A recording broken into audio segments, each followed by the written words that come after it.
Hello guys, कैसे उम्मीद करता हूँ खैरियत के साथ होंगे। आज की वीडियो में हम बैक्टीरियल सेल के स्ट्रक्चर को स्टार्ट करेंगे इंशाल्लाह ताला लेंच माइक्रोबायोलॉजी से, इस बुक से। और इंशाल्लाह ताला एक एक इसकी डिटेल हम पढ़ेंगे, ठीक है जी। कोशिश करूंगा जितना आसान कर सकूँ, वक्त को ज़ाय किए बगैर आज की वीडियो को शुरू करते हैं। ये आपके सामने नज़र आ रहा है एक बैक्टीरियल सेल का ये स्ट्रक्चर है, ठीक है। तो अभी मैं आपको जनरली बताता हूँ क्या क्या प्रेजेंट होता है, फिर हम उसको डिटेल में पढ़ेंगे, ठीक है। बैक्टीरियल सेल की अगर हम बात करें तो नॉर्मली जो है आपको ये जो नज़र आ रही है बेसिकली, ये मैं आपको बल्कि ड्रा करके दिखाता हूँ, हो सकता है आपको इससे ज़्यादा क्लियर हो जाए। सो माय डियर फ्रेंड्स, ये आपको जब तक ड्रा नहीं करूँगा, वहाँ से दिखाता रहूँगा तो आपको समझ नहीं आएगी। तो इसको यहाँ पे मैं आपको ड्रा करके दिखाता हूँ, एक जनरल सा रफ सा स्ट्रक्चर। ये एक बैक्टीरियल सेल है, ठीक है गाइज। इस बैक्टीरियल सेल की जो सबसे अंदर लेयर होती है ना, इसको आप बोलते हो सेल मेम्ब्रेन। क्या बोलते हो, मैं यहाँ मेंशन कर देता हूँ, सेल। राइटिंग को इग्नोर कीजिएगा, कॉन्सेप्ट के ऊपर आपने गौर करना है, जो चीज़ मैं बेसिकली बताना चाह रहा हूँ, सेल मेम्ब्रेन, ठीक है। उसके बाद इस सेल मेम्ब्रेन के इनसाइड सारा जो आपका एरिया है वो क्या होता है, साइटोप्लाज्म होता है। इस एरिया को मैं बेसिकली साइटोप्लाज्म कह सकता हूँ। और इस मेम्ब्रेन को सेल मेम्ब्रेन के अलावा बेसिकली मैं साइटोप्लाज्मिक मेम्ब्रेन भी बोल सकता हूँ, ठीक है।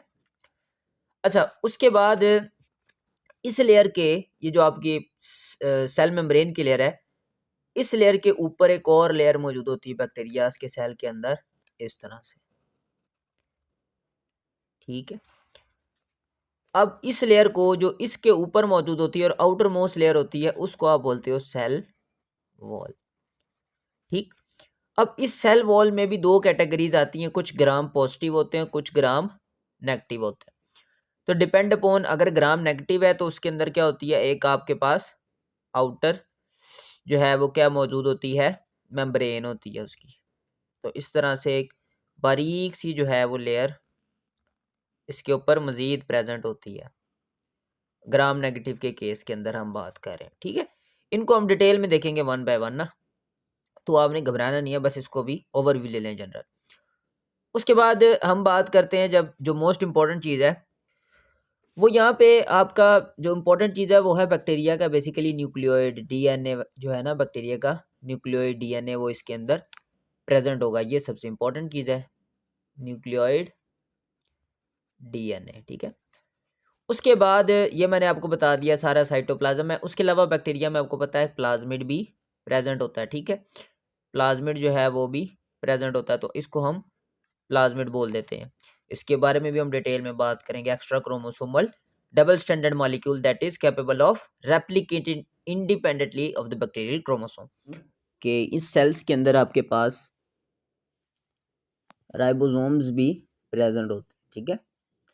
यहाँ पे राइबोसोम्स भी प्रेजेंट होते हैं, ठीक है। अच्छा, इसके बाद आपको पता है कि ये बैक्टीरिया जो है इन्होंने अटैचमेंट भी करनी होती है मुख्तलिफ जगह के ऊपर। तो अटैचमेंट करने के लिए और कॉन्जुगेशन करने के लिए इनके पास क्या होते हैं, पिलाए मौजूद होते हैं, ठीक है। पिलाए, ठीक है। इस तरह से पिलाए मौजूद होते हैं। इसको मैं क्या कह देता हूँ, पिलाए कह देता हूँ। एक होगा तो मैं उसको पिलस कह देता हूँ, ठीक है। ये पिलन प्रोटीन से बने हुए होता है। अच्छा, उसके अलावा इसमें आपको पता होगा कि कुछ बैक्टीरियाज होते हैं मोटाइल, कुछ होते हैं नॉन मोटाइल। जो मोटाइल होते हैं ना, उनके अंदर बेसिकली फ्लैजेला मौजूद होते हैं जो उनको मूवमेंट करवाते हैं, ठीक है। इनको मैं कह देता हूँ बेसिकली फ्लैजेला, ठीक। तो ये क्या है, बैक्टीरिया को मूवमेंट कराते हैं। अब इसकी भी डिफरेंट टाइप्स हैं, ठीक है।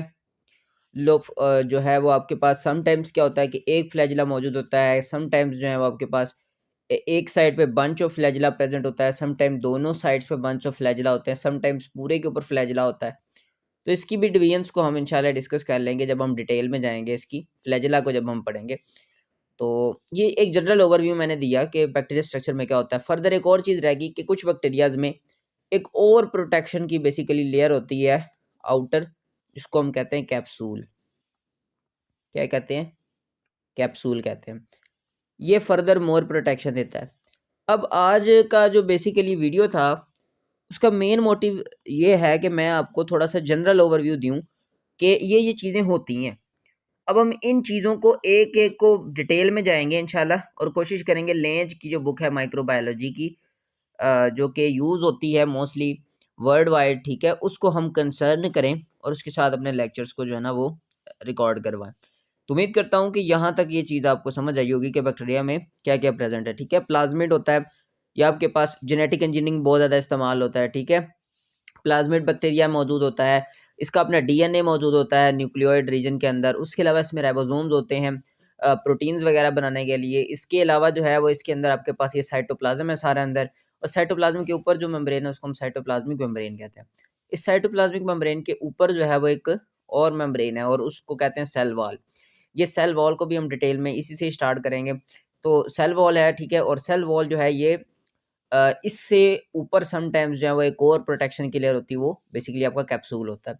उसके अलावा इसमें जो चीज़ हमने एक्सप्लेन कर दी कि इसके ऊपर जो है ना वो पिलस या पिलाए मौजूद होते हैं, जो अटैचमेंट में, कॉन्जुगेशन में हेल्प करते हैं, और इसके अलावा फ्लैजिला होते हैं जो बैक्टीरियाज़ को मूवमेंट प्रोवाइड कर रहे होते हैं, ठीक है। तो सबसे पहले हम सेल वॉल के ऊपर बात कर लेते हैं। तो याद रखिए मेरे प्यारे दोस्तों, ये एक बहुत बड़ा टॉपिक हो सकता है, लेकिन हम इसको कोशिश करेंगे 1 से 2 पार्ट्स में कंक्लूड करें। जब हम ह्यूमन सेल की बात करते हैं तो एक इंसानी सेल जो है, इकाई जो है इंसान की, उसका उसकी जो आउटर मोस्ट लेयर होती है वो सेल मेम्ब्रेन होती है। जबकि जो बैक्टीरिया हैं, ज़्यादातर मोस्ट ऑफ द बैक्टीरियाज हैं, उनकी आउटर लेयर सेल वॉल होती है, ठीक है। अब ऐसे भी कुछ बैक्टीरियाज पाए जाते हैं कि जिनकी जो आउटर लेयर है वो सेल वॉल नहीं होती। माइकोप्लाज्मा है, तो माइकोप्लाज्मा की ऊपर सेल वॉल नहीं होती, ठीक है। क्यों नहीं होती, हम आने वाले वीडियोस में इसको भी देखेंगे डिटेल में। तो उनके ऊपर outer most layer cell membrane ही होती है। इसके अलावा कुछ ऐसे बैक्टीरियाज होते हैं जिनके अंदर सर यानी बैक्टीरियाज के ऊपर सेल वॉल के अलावा सरफेस फीचर्स होते हैं। अब जो सेल वॉल का पार्ट नहीं होते, लेकिन उनके अदर फंक्शंस होते हैं। अब वो सरफेस फीचर्स जो हैं वो क्या काम कर रहे होते हैं, जैसे आपके पास पिलाए है, जैसे आपके पास फ्लैजेला है, कैप्सूल है, ये सारे के सारे एक्सटर्नल फीचर्स हैं, ये बैक्टीरिया की सरफेस पे प्रेजेंट होते हैं, अदर सपोर्टिव फंक्शन परफॉर्म करते हैं। तो अब हम बात कर लेते हैं जो मेन कंपोजिशन है। तो आपको पता है पेप्टाइडोग्लाइकन जो है वो सेल वॉल की मेन कंपोजिशन होती है। और जैसा कि आप देख पा रहे हैं कि सेल वॉल जो होती है वो बिल्कुल साइटोप्लाज्मिक मेम्ब्रेन के ऊपर प्रेजेंट होती है। जहाँ पे आपकी जो साइटोप्लाज़्म होता है उसके ऊपर एक मेम्ब्रेन होती है जिसको कहते हैं साइटोप्लाज़्मिक मेम्ब्रेन। अभी मैंने बात की थोड़ी देर पहले आपसे डायग्राम में। उसके ऊपर आपके पास जो है वो सेल वॉल की लेयर प्रेज़ेंट होती है जिसमें पेप्टाइडोग्लाइकन मौजूद होता है।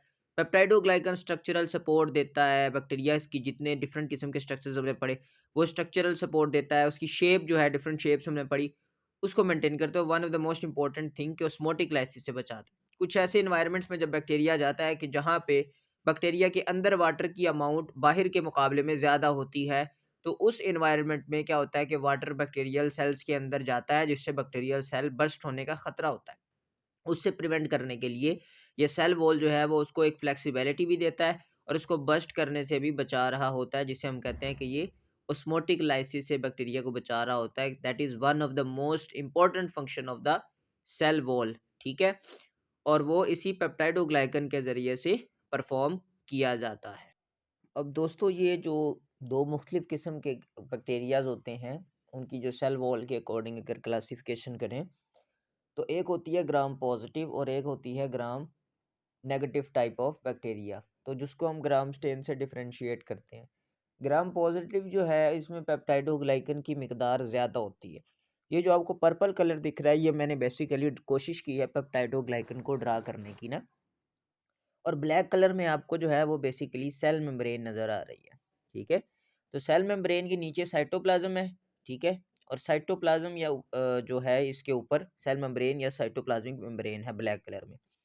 इसके ऊपर आपके पास है पर्पल कलर में पेप्टाइडोग्लाइकन और ये काफ़ी ज़्यादा थिक है।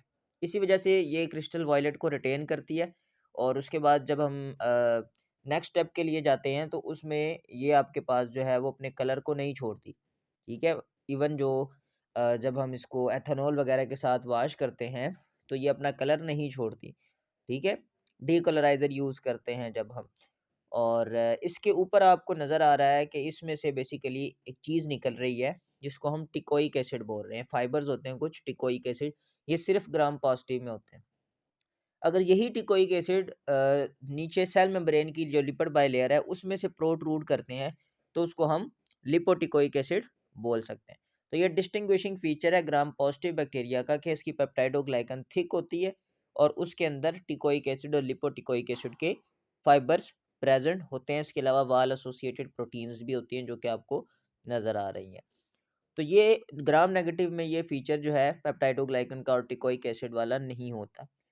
अब मैं आपको कोशिश करता हूँ कि ग्राम नेगेटिव का जो स्ट्रक्चर है वो दिखाऊं, जिससे आपको समझ आ सके कि दोनों में बुनियादी फ़र्क क्या है।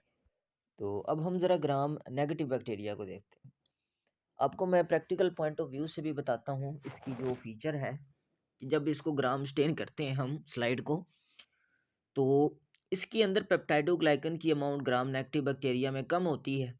इस वजह से ये बेसिकली कलर रिटेन नहीं कर पाता अ, जब हम इसकी डीकलराइजेशन करते हैं। तो इसका कलर जो है वो क्लियर हो जाता है, ठीक है। पहले तो इसके पास क्रिस्टल वायलेट होती है, लेकिन डीकलराइजेशन के बाद इसका कलर जो है वो क्या हो जाता है, बिल्कुल ख़त्म हो जाता है। तो फिर हम इसको देखने के लिए, ताकि हम वेरीफाई कर सकें कि ये ग्राम पॉजिटिव नहीं है, ग्राम नेगेटिव है जो कलर छोड़ चुका है, तो हम उसको कलर देते हैं सैफरानीन के नाम से। वो सैफरानीन स्टेन जो है वो इसको पिंक कलर देता है, तो फिर हमें पिंक कलर के बैक्टीरियाज जो हैं वो माइक्रोस्कोप में देखना आसान होता है। वजह यही है कि इसमें पेप्टाइडोग्लाइकन की अमाउंट ग्राम नेगेटिव में कम होती है। अब ज़रा स्ट्रक्चर की तरफ बढ़ते हैं। अब सबसे नीचे आपको ग्रीन कलर में जो नज़र आ रही है वो है आपकी वही जो सेल मेम्ब्रेन होती है, ठीक है। इसको मैं इनर मेम्ब्रेन भी बोल सकता हूँ, ये वही सेल मेम्ब्रेन है। लेकिन ग्राम नेगेटिव के केस में ये 2 मेम्ब्रेन्स बन जाती हैं। एक इनर मेम्ब्रेन होती है, ठीक है, वही सेल मेम्ब्रेन, उसके ऊपर आपके पास थोड़ी-सी स्पेस खाली रहती है, ठीक है। उसको हम कहते हैं पेरिप्लाज्मिक स्पेस। अच्छा, ये वो जगह है जो बड़ी इंपॉर्टेंट है, बहुत सारे बीटा लैक्टमेसेस यहाँ बनते हैं पेनिसिलिन के अगेंस्ट, या जो बीटा लैक्टम एंटीबायोटिक्स हैं उनके अगेंस्ट। फार्माकोलॉजी में आपने पढ़ा होगा इसको कि बहुत सारी जो बीटा लैक्टम एंटीबायोटिक्स हैं वो यहीं पे आके एक्शन करती है। तो उनके अगेंस्ट बैक्टीरिया अपने अंदर जो बीटा लैक्टमेसेस एंजाइम बनाता है वो इस पेरिप्लाज्मिक स्पेस में बनाता है ग्राम नेगेटिव बैक्टीरिया। इस पेरिप्लाज्मिक स्पेस से ऊपर अगर आप चले जाएँ, तो यहाँ पे आपको क्या नज़र आ रहा है, पेप्टाइडोग्लाइकन। अच्छा, ये जो पेप्टाइडोग्लाइकन है ये ग्राम पॉजिटिव के मुकाबले क्या है, कम है, ठीक है। तो ये पेप्टाइडोग्लाइकन की ऊपर फिर एक और लेयर होती है जिसको हम कहते हैं आउटर मेम्ब्रेन। तो ये ग्राम नेगेटिव का स्ट्रक्चर है और इस आउटर मेम्ब्रेन से कुछ आपके पास फाइबर्स निकलते हैं और उसको हम लिपोपॉलीसेकेराइड कहते हैं। लिपोपॉलीसेकेराइड को हम अलग वीडियो में ज़रूर डिस्कस करेंगे कि इसका स्ट्रक्चर क्या है। ये बहुत इंपॉर्टेंट चीज़ है ग्राम नेगेटिव में, जो भी इसमें डिजीज़ कॉजिंग एबिलिटी आती है वो इन लिपोपॉलीसेकेराइड्स की वजह से आ रही होती है और बड़ा इंपॉर्टेंट एज एंडोटॉक्सिन जो है इसमें ये कंटेन कर रहे होते हैं। तो इसके बाद आप लोगों को मैं रिपीट कर देता हूँ ये कि सबसे ऊपर आपकी ग्राम नेगेटिव में आउटर मेम्ब्रेन होती है, जिसके ऊपर लिपोपॉलीसेकेराइड्स होते हैं, ठीक है? और उसके नीचे जो है आपके पास पेप्टाइडोग्लाइकन होती है और पेप्टाइडोग्लाइकन थिन होती है, बारीक। और उस पेप्टाइडोग्लाइकन के नीचे जैसा कि आप देख पा रहे हैं कि कुछ स्पेस खाली है, पेरिप्लाज्मिक स्पेस, और यहाँ पे आपके पास बीटा लैक्टमेसेस बनते हैं और उसके बाद नीचे इनर मेम्ब्रेन, और इनर मेम्ब्रेन के नीचे बेसिकली आपका साइटोप्लाज्म प्रेजेंट होता है। तो ये ग्राम नेगेटिव का एक स्ट्रक्चर इस तरह से, उम्मीद है आपको समझ आया होगा। अब ये जो आउटर मेम्ब्रेन है ग्राम नेगेटिव की, इसको मज़ीद मैं बताऊँ, मैंने आपको शेयर की कि आउटर मेम्ब्रेन में लिपोपॉलीसेकेराइड है। इन लिपोपॉलीसेकेराइड के अलावा कुछ जो है वो पोरन प्रोटीन्स भी इसमें प्रेज़ेंट होती हैं। नाम से पता चल रहा है पोरन बेसिकली यानी कोई एंट्री पैसेज है, ठीक है? और यहाँ पे क्या होता है कि ये छोटे जो हाइड्रोफिलिक मॉलिक्यूल्स होते हैं ना, उनको सेल्स के अंदर, बैक्टीरियल सेल्स के अंदर उनकी मूवमेंट को फैसिलिटेट करता है।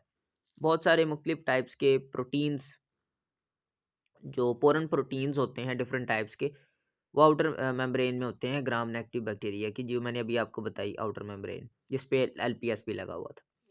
तो बहुत सारे एसेंशियल सब्सटेंसेस उसके ज़रिए अंदर आते हैं, शुगर, अमाइनो एसिड, विटामिन्स, बहुत सारे मेटल्स, इवन कई एंटीमाइक्रोबियल ड्रग लाइक पेनिसिलिन भी इसी तरह ही आती है। पोरन जो है वो ग्राम पॉजिटिव बैक्टीरिया में भी होती है, लेकिन वो आउटर मेम्ब्रेन में नहीं, वो सेल वॉल के अंदर क्या होती है, एनकर्ड होती है, ठीक है? तो ये जब एंटीबायोटिक बनाई जाती है तो आपको पता है कि मुख्तलिफ जो है वो साइट ऑफ एक्शन के अकॉर्डिंग उसको डिज़ाइन किया जाता है। कुछ जो है वो आपको पता है पोरन प्रोटीन्स के वाले से टारगेट होती हैं, कुछ जो है वो भी पेरिप्लाज़्मिक को टारगेट करती हैं, कुछ सेल वॉल को, कुछ सेल मेम्ब्रेन को, कुछ न्यूक्लिक एसिड को। तो डिफरेंट किस्म की आपको पता है एंटी माइक्रोबियल ड्रग्स की जब आप साइट ऑफ एक्शन देखते हो तो वो अकॉर्डिंगली बनाई जाती है।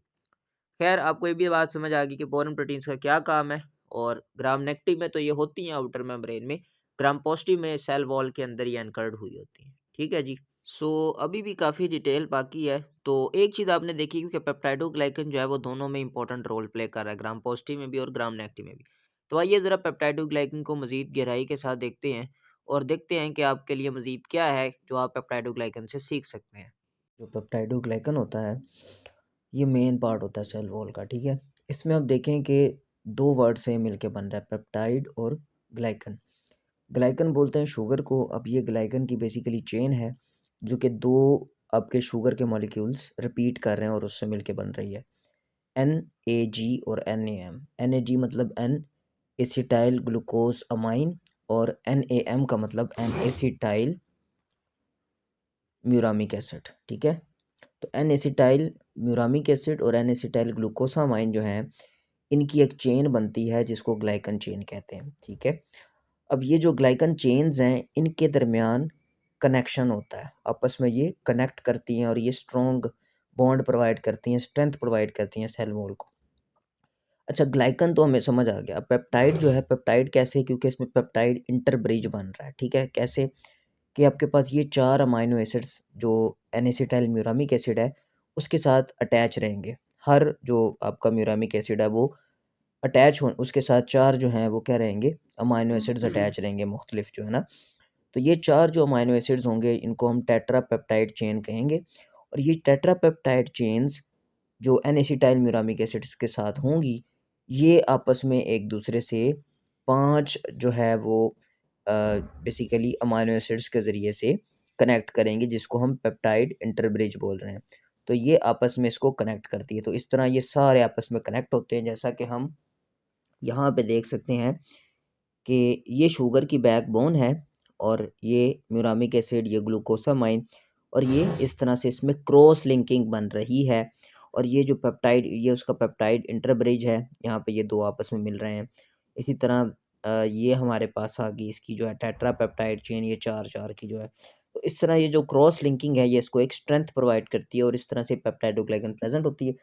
ये कोवलेंटली लिंक्ड होती है और इनके दरमियान ग्लाइकोसिडिक जो है वो लिंकेज पाई जा रही होती है। ये सिर्फ़ आपको जो पेप्टाइडोग्लाइकन है ये ग्राम अपना सॉरी बैक्टीरियल सेल्स के अंदर सिर्फ़ आपको नज़र आ रही होती है। तो ये रिजिड सपोर्ट देती है सेल्स को, इसी तरह ये जो है वो शेप ऑफ द सेल जो है उसको मेंटेन करती है और जो लो ऑस्मोटिक प्रेशर है जो मैंने अभी स्टार्ट में बात की, उसको विथस्टैंड करने में जो है वो हेल्प करती है, बस्ट से प्रिवेंट करती है। और इम्पॉर्टेंट चीज़ कि इसको हम म्यूरिन या म्यूकोपेप्टाइड भी कहते हैं, इसका दूसरा नाम जो है। तो इस तरह से ये हमारे पास पेप्टाइडोग्लाइकन होती है बैक्टीरियाज के सेल के अंदर, जो उसको सेल वॉल को बेसिकली बना रही होती है। नेक्स्ट लेक्चर में हम इसके रिमेनिंग पार्ट को कंप्लीट करेंगे। वीडियो अच्छी लगी तो लाइक कर दें, अगर कोई सवाल है तो कमेंट सेक्शन में पूछ लें। अब तक के लिए इतना ही। नेक्स्ट वीडियो में हम एलपीएस और टिकोइक एसिड पे बात करेंगे। Thank you so much. अल्लाह हाफिज़।